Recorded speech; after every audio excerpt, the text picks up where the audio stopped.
कुछ दिनों पहले हम राम मनोहर लोहिया अस्पताल गए थे। पुलिस लाठीचार्ज में घायल दिल्ली की उस छात्र की स्थिति जानने के लिए जो आईसीयू में अपनी जिंदगी की सबसे बड़ी लड़ाई लड़ रही है। हमसे कुछ ही समय पहले आदरणीय स्वास्थ्य मंत्री जी श्री जेपी नड्डा वहां गए थे और उनसे कुछ समय पहले अन्य नेता भी गए। जब तक हम वहां पहुंचे, उस लड़की की मां नेताओं के आने जाने से गुस्से में थी। सुन लीजिए, सुनिए, किसी की पीड़ा का मजाक नहीं उड़ाते। कोई भी हो, किसी की पीड़ा का मजाक नहीं उड़ाते। आप संसद में बैठे हैं, निशिकांत जी आप बना रहे हो।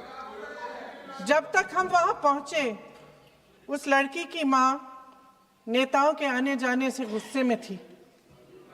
किस लिए आए हो? उसने आईसीयू के दरवाजे के बाहर खड़े होकर हमें पूछा। हमारे सामने कांपते हुए हाथ जोड़े कहने लगी कि धन्यवाद, आप आए हैं, ठीक है, मगर मुझे किसी से नहीं मिलना, मुझे किसी से बात नहीं करनी। महोदय, उस मां की पीड़ा से उसका पूरा शरीर कांप रहा था, लेकिन उसने दृढ़ आवाज में कहा, सुबह से बड़े बड़े लोग यहां आ रहे हैं, एक के बाद एक वीडियो बना रहे हैं। वह भी आए जिन्होंने मेरी बेटी का ये हाल किया है। किस लिए? उसने हमसे पूछा। किस लिए? मेरी बेटी की बलि तो चढ़ गई है, लेकिन उसे कुछ भी हो जाए तो मैं उसके लिए अपने आप लड़ूंगी। मुझे किसी की मदद नहीं चाहिए, मैं अकेले लड़ लूंगी। महोदय, शायद मुझे यहाँ खड़े होकर सबके सामने ये बात नहीं कहनी चाहिए, मगर उस माँ की गुहार ने मुझे शर्मिंदा किया। उसके दिल के टूटने की वो आवाज़ जो अस्पताल की दीवारों से में गूंज रही थी, मेरे मन में अभी भी गूंज रही है। इसलिए उस माँ की इजाज़त लिए बिना मैं आपके द्वारा आदरणीय प्रधानमंत्री महोदय जी और आदरणीय गृह मंत्री महोदय जी से पूछना चाहती हूँ कि क्या ज़रूरत थी एक मासूम बच्ची पर इस तरह दमन करने की? क्या ज़रूरत थी उन छात्रों पर आंसू गैस चलवाने की, उन पर लाठियां बरसाने की, उन पर वाटर कैनन्स चलवाने की? क्या ज़रूरत थी उन नौजवान लड़कियों को जलील करते हुए उनके कपड़े फाड़ने की, उनको बेरहमी से गंदी तरह पिटवाने की? देश के युवाओं पर पैलेट गन्स और AK-47 चलवाने की क्या आवश्यकता थी? क्या वे आतंकवादी थे? क्या आतंकवादी हैं? टेररिस्ट हैं? हाँ, कांग्रेस बोल रही है। हाँ, कांग्रेस बोल रही है। जवाब दीजिए, जवाब दीजिए। कांग्रेस बोल रही है, जवाब मांग रही है, जवाब दीजिए।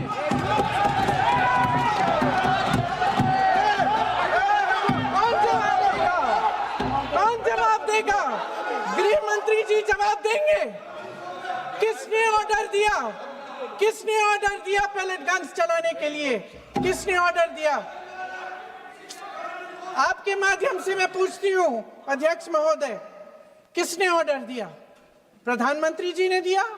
गृह मंत्री जी ने दिया? जवाब देंगे?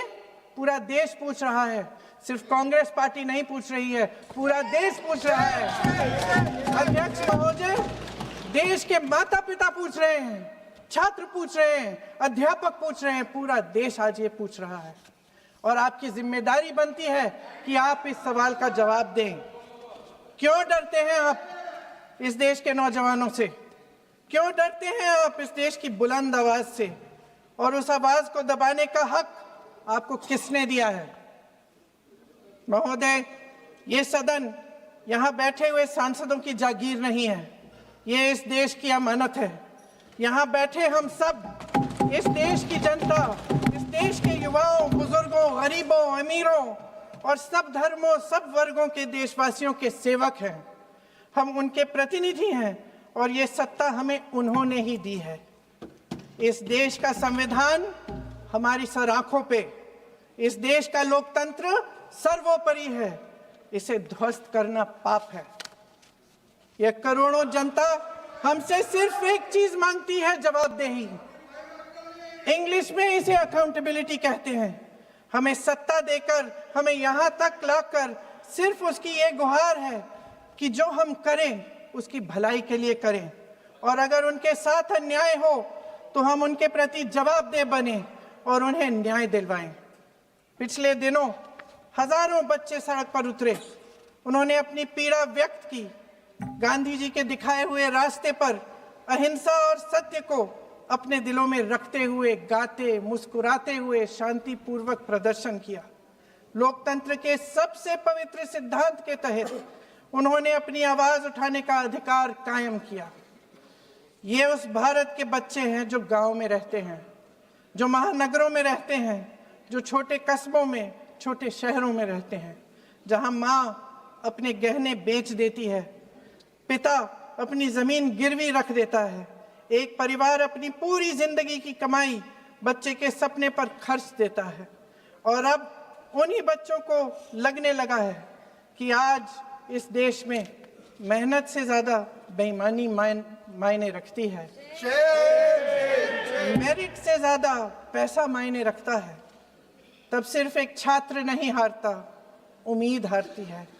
इन परेशान बच्चों ने अपनी उम्मीदें आपसे साझा की। उनकी मांगे क्या थी?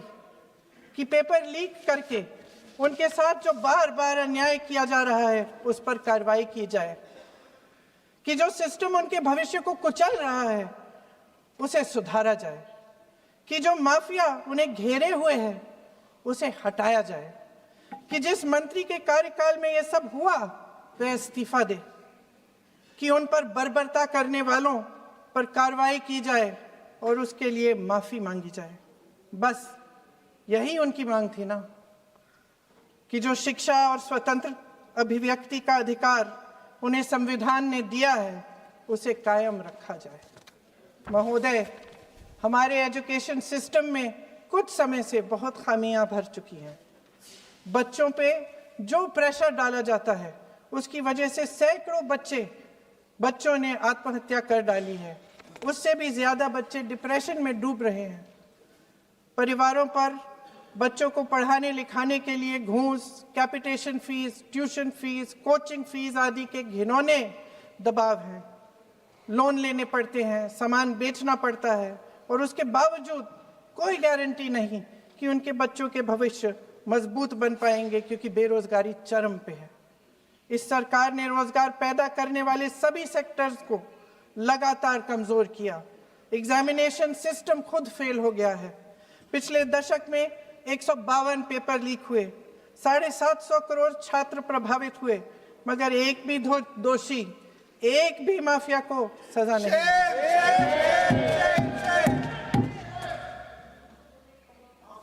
हमारे एजुकेशन में आरएसएस के प्रचारकों को भर भर कर उसे खोखला बना दिया है। जबरदस्ती एनटीए बनवाकर सिस्टम का केंद्रीकरण करके उसे और भी उलझा दिया। देश के कुल बजट में, हाँ जी जबरदस्ती, आपने अभी अभी सुना तमिलनाडु के हमारे साथी क्या कह रहे थे। देश के कुल बजट में एजुकेशन बजट की हिस्सेदारी हर साल बढ़ाने की बजाय घटती जा रही है।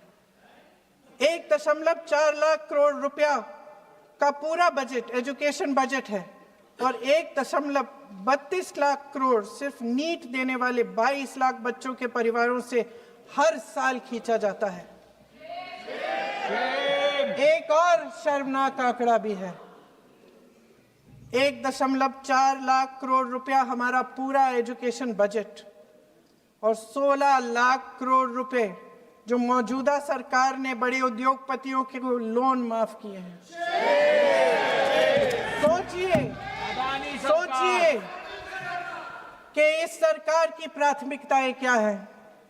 सच ये है अध्यक्ष महोदय कि जिस तरह अस्पताल में उस छात्रा की मां का विश्वास पूरे सिस्टम से हट गया है, उसी तरह देश के युवाओं का भरोसा इस पूरे सिस्टम से टूट चुका है।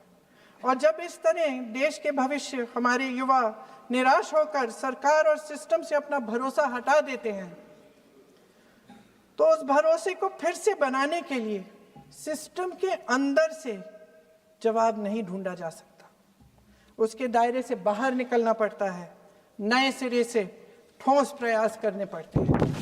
अफसोस की बात यह है अध्यक्ष महोदय कि इतना हो जाने के बाद भी आदरणीय प्रधानमंत्री महोदय जी और उनके साथी इस सच्चाई को समझ नहीं पा रहे हैं।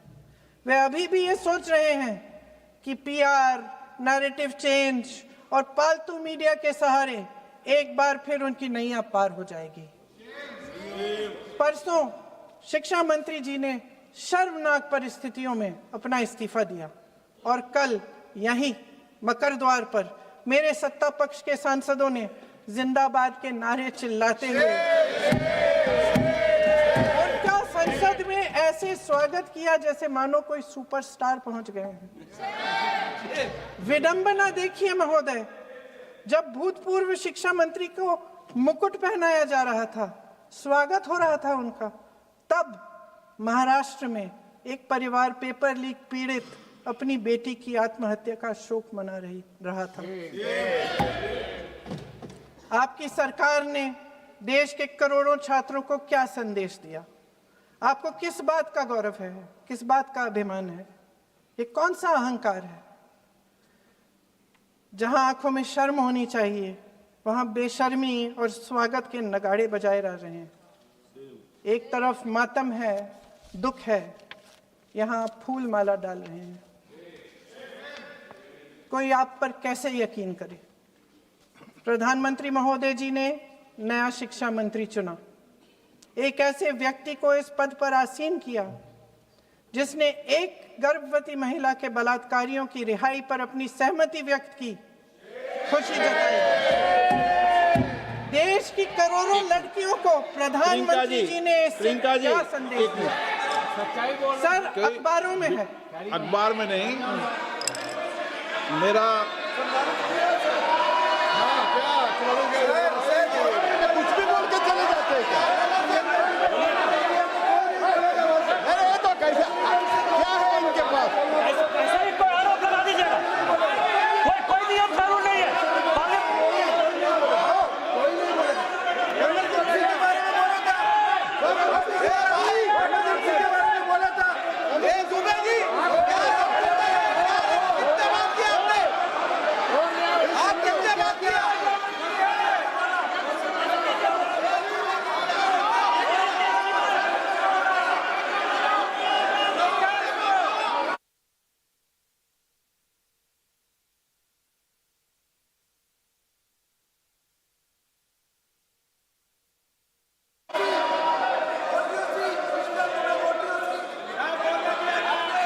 अध्यक्ष महोदय जी, जो श्रीमती प्रियंका वाड्रा गांधी जी बोल रही थी, तो बीच में उनके वहाँ से भी टोका टोकी पहले भी हुए, हमारे यहाँ से भी हुए थे।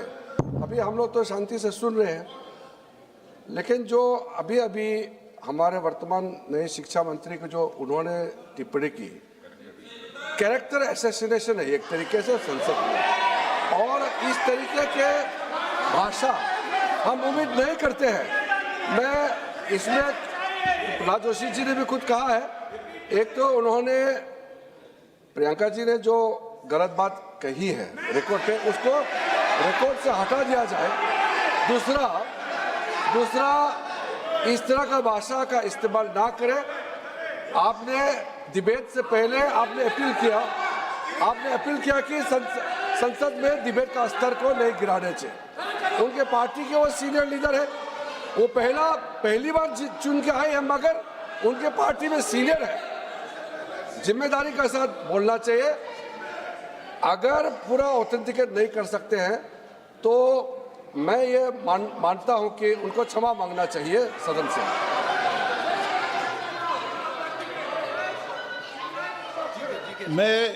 मेरा मत ये सदन के अंदर, ये सदन सर्वोच्च लोकतांत्रिक संस्था का सदन है, इसका एक एक शब्द हमेशा रिकॉर्ड में रहता है। मैं माननीय सदस्य से आग्रह करूंगा कि बिना तथ्यों के हमें इस तरीके के सदन के पटल पर बात नहीं होनी चाहिए।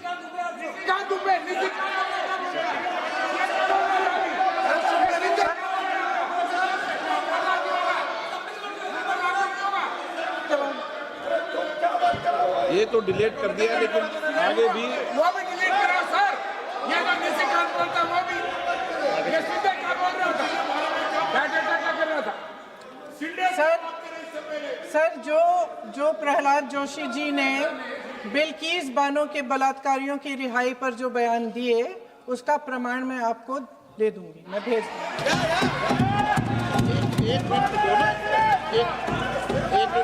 मैं ऑथेंटिकेट करूंगा। स्पीकर का डायरेक्शन 115, उनको पहले ऑथेंटिकेट करने कहिए सर। ऑथेंटिकेट करेंगे उसके बाद वो आगे बढ़ेंगे, ऐसे नहीं होगा। पहले ऑथेंटिकेट करने दो सर। उनको ऑथेंटिकेट करने के लिए कहिए, ऑथेंटिकेट करने कहिए उनको।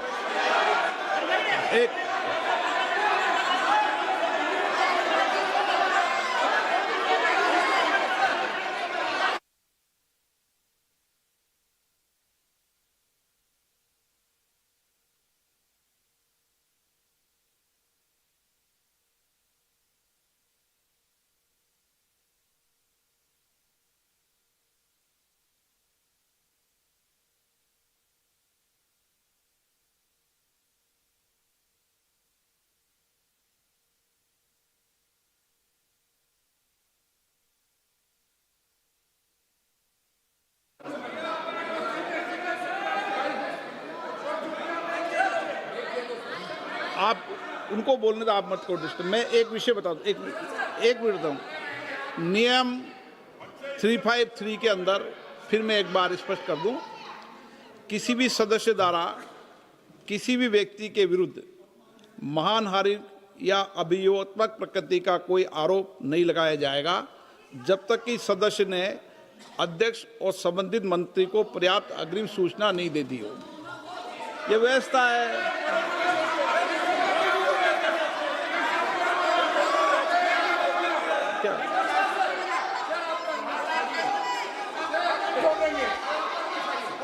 House, ma'am, the same house, Honorable Shrikant Bey told, still that is in the record about Indira Gandhi ji. Still that is in the record. Still that is in the record. Sir, you are not removed, sir. बोलो, आप भी बोल लो। Sir, केसी वेणुगोपाल जी ने जो नाम लिया है और मैं नेहरू जी के बारे में